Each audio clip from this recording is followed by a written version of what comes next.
les paradoxes logiques. Le paradoxe du grand-père.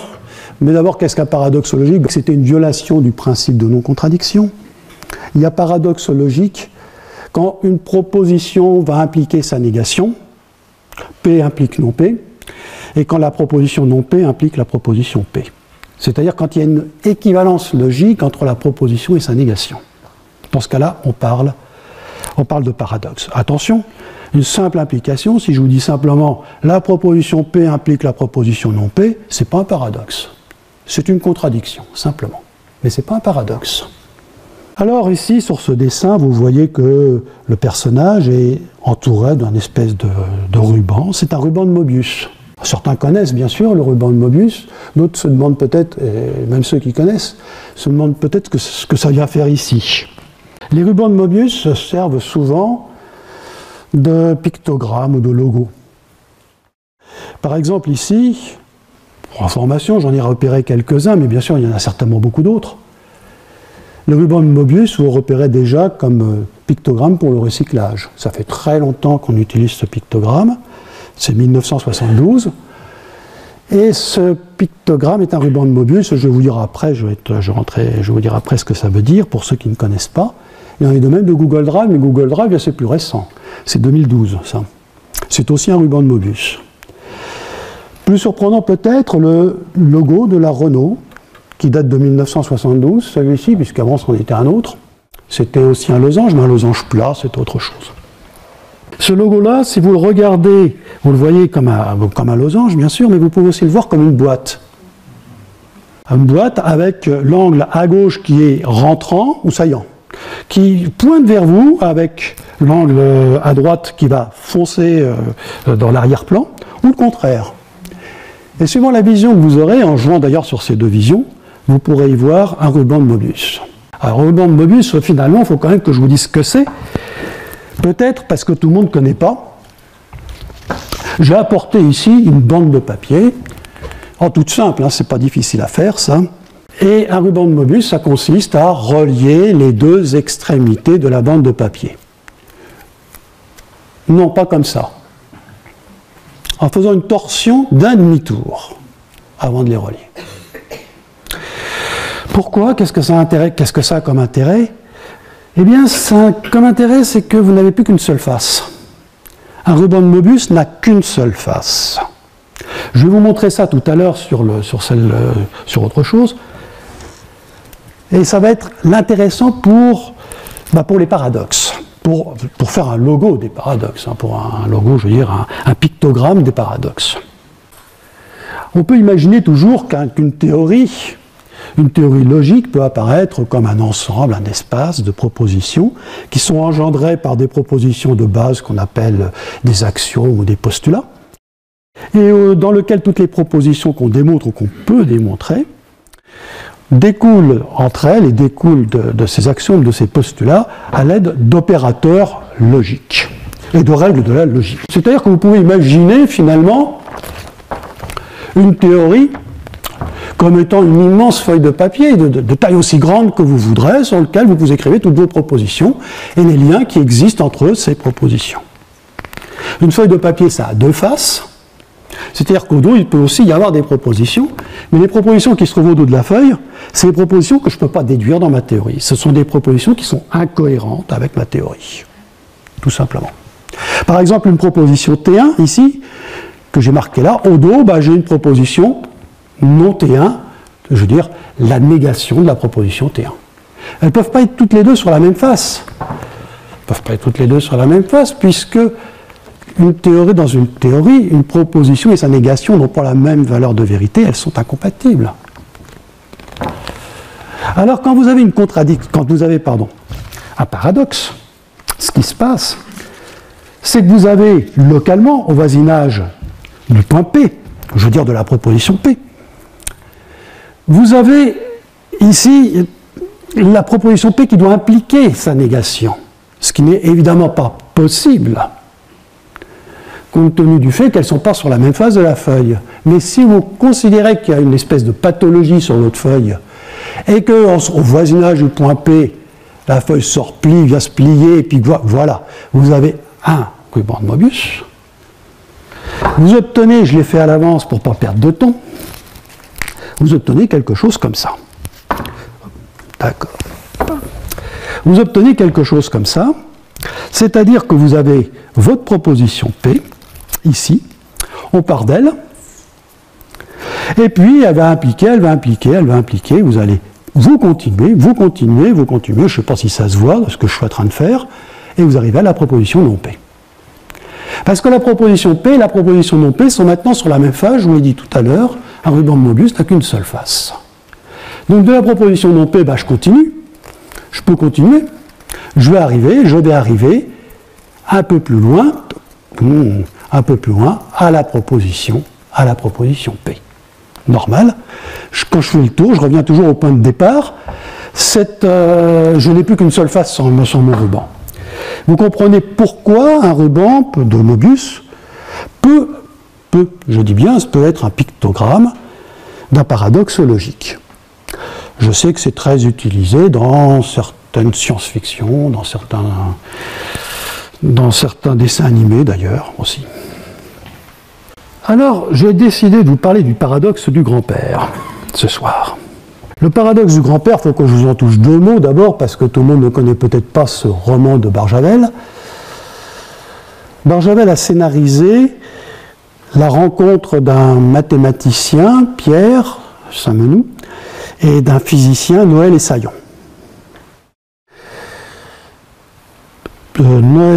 Disons que Noël Esaillon, grâce aux équations de Pierre Saint-Menou, Noël Esaillon, le physicien, a réussi à mettre au point un procédé pour voyager dans le temps.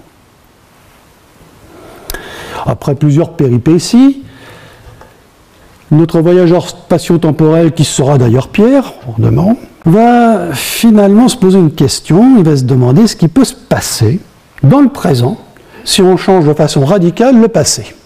Qu'est-ce qui va se passer, par exemple, si on tue Napoléon? Avant, bien sûr, si on tue Napoléon, avant qu'il ait fait quoi que ce soit, alors qu'il n'est pas encore connu, finalement. Qu'est-ce qui se passerait? Est-ce que le Code civil existerait? Est-ce que quelqu'un serait venu pour inventer le Code civil à sa place? Est-ce que quelqu'un aurait créé la Légion d'honneur? Est-ce que quelqu'un aurait créé le baccalauréat? Est-ce quelqu'un aurait érigé l'Arc de Triomphe, etc. Pour en avoir le cœur net, il décide de voyager dans le temps, de se rendre où ça, à Toulon, au traité de Toulon en 1793, alors que Napoléon est encore un jeune lieutenant qui n'est pas connu, un jeune lieutenant de 24 ans, donc il n'a pas encore fait ses dents. Il le voit et décide de le tuer. Donc il se planque, il vise, il tire, et au moment où il tire, il y a un jeune soldat qui s'interpose, qui passe juste devant, et bien sûr c'est le jeune soldat qui est tué. Or ce jeune soldat n'est autre qu'un aïeul de Pierre. Voilà l'histoire. Alors je l'ai bien sûr mis sous forme de modèle, c'est-à-dire que j'ai repris des personnages que j'aime bien dans les modèles. Vous connaissez Alice et Bob. Alice et Bob sont des personnages qu'on utilise très souvent dans les modèles. Je dirais que Bob, c'est mon grand-père, c'est le fameux grand-père. Il est né en 1945 dans mon modèle. Il a une fille Alice en 1970 et Alice aura un fils, Pierre. Je l'appelais Pierre, du nom du voyageur spatio-temporel, j'ai gardé le même nom, en l'an 2000.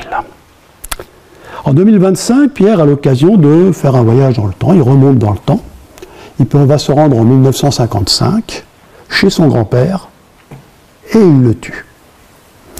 Voilà donc l'histoire, on va regarder ça maintenant, sur un ruban de Möbius, en même temps qu'on va regarder ça sur l'écran. J'ai écrit cette histoire sur le ruban, ici, mais je l'ai également écrit, également sur l'écran. Alors, en rouge, on va commencer par la colonne de gauche. En rouge, on est en 1955. En 1955, Bob a 10 ans. Bien sûr, il ne connaît pas encore son petit-fils.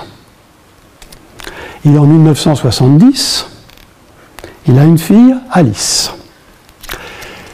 En l'an 2000, cette fille, Alice, a un fils, Pierre. En l'an 2025, Pierre entreprend un voyage dans le passé. Il se rend chez son grand-père en 1955, colonne de droite. En 1955, Bob rencontre son petit-fils et son petit-fils le tue. 1970, rien. Je veux dire que Alice n'est pas née puisque le grand-père est mort. Et puisque Alice n'est pas née, bien sûr, Pierre n'est pas né non plus. Même chose. En l'an 2000, Pierre n'est pas né. En l'an 2025, Pierre ne voyage pas dans le temps, puisqu'il n'existe pas. Et en 1955, le grand-père ne rencontre pas son petit-fils. Et il n'est pas mort. Colonne de gauche et ça recommence. Alors vous voyez donc les paradoxes logiques peuvent très bien être représentés sur un ruban de Mobius, c'est formidable pour ça. Puisque vraiment, on voit bien, ici c'est assez facile de voir qu'on est en présence d'un paradoxe. On tourne d'une proposition à sa négation. Le paradoxe logique, le paradoxe vient du fait que pour que Pierre soit né, eh bien, il faut qu'il ne soit pas né. Voilà. Pour que Pierre soit né, il faut que son grand-père soit vivant. Pour avoir une fille, pour que sa fille donne naissance. Mais pour que son grand-père soit vivant, il faut qu'il ne l'ait pas tué. Donc il n'ait pas fait son voyage dans le temps. D'accord? Donc il faut qu'il ne soit pas né. Et réciproquement, pour que Pierre ne soit pas né, il faut qu'il soit né. Reprenez le même raisonnement, c'est pareil. Hein, il faudra donc, pour qu'il ne soit pas né, il faut qu'il ait tué son grand-père. Pour qu'il ait tué son grand-père, il faut qu'il soit né.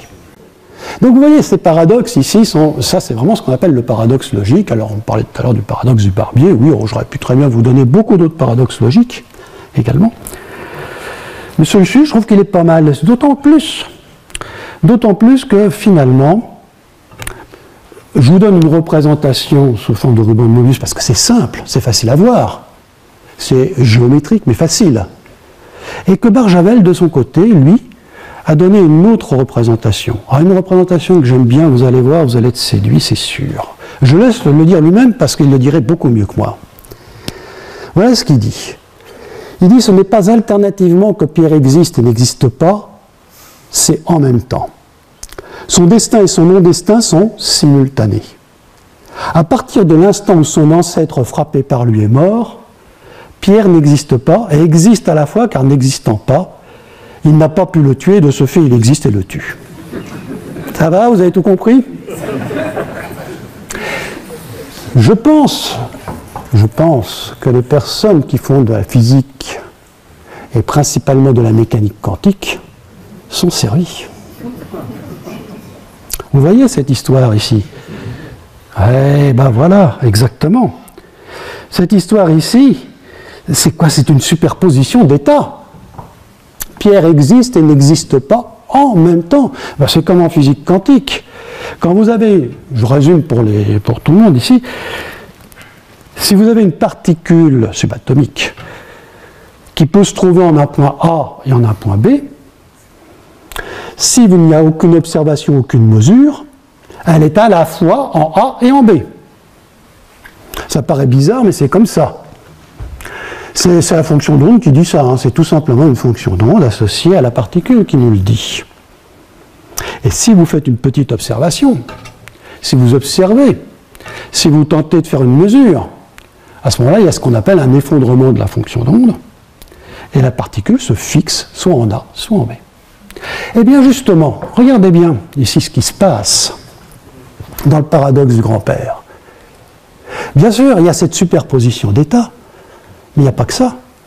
Quand l'auteur veut nous montrer un petit peu, veut nous montrer ce petit univers dans lequel évoluent nos personnages, quand il veut nous faire observer ce petit univers, il va fixer, cette observation va fixer Pierre dans un des deux états. Pierre sera soit vivant, soit il n'existera pas. Ok?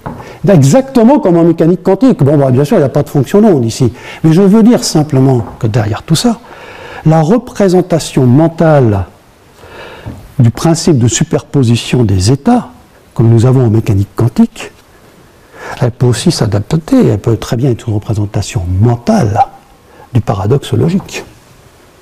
Donc vous voyez, il y a deux visions, la vision géométrique que je vous ai donnée, puis une vision mécanique. Voyez. Voilà, on va finir tout ça par un petit mot de Barjavel. Simplement, Barjavel qui conclut en disant « être et ne pas être, voilà la question ». À moins que ça ne soit une réponse. Merci de votre attention.